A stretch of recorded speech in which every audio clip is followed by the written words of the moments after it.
আসসালামু আলাইকুম। আমার নাম প্রীতিলতা রানী রায়। আমার বাবার নাম দলিত চন্দ্র রায়।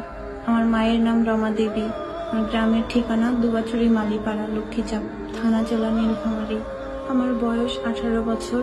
আমি এবার 2026 সালে এসএসসি পরীক্ষায় অংশগ্রহণ করেছিলাম। আমি দীর্ঘদিন যাবৎ ইসলাম ধর্ম সম্পর্কে জানার ও বোঝার চেষ্টা করি। বিভিন্নভাবে ইসলামিক শিক্ষা ও তাওহীদ সম্পর্কে জানার পর আমার মনে দৃঢ় বিশ্বাস জন্মায় যে ইসলাম ধর্মই সত্য ধর্ম।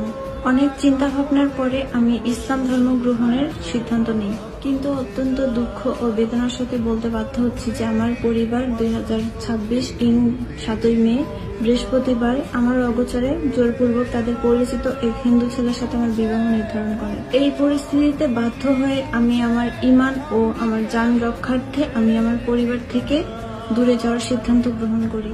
আমি বর্তমানে যেখানে আছি নিরাপদে আছি।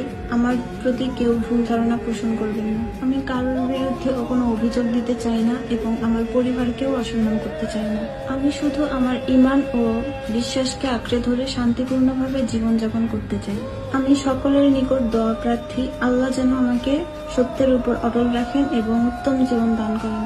আমার এই সিদ্ধান্তের কারণে যদি আমার পরিবার, আত্মীয় স্বজন বা পরিচিত কেউ দুঃখ পেয়ে থাকেন, তাহলে আমি তাদের কাছে ক্ষমা প্রার্থী।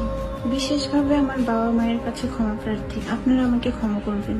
আমি আল্লাহর কাছে দোয়া করি, আল্লাহ যেন আমার মা বাবাকেও সহি বুঝ দান করেন।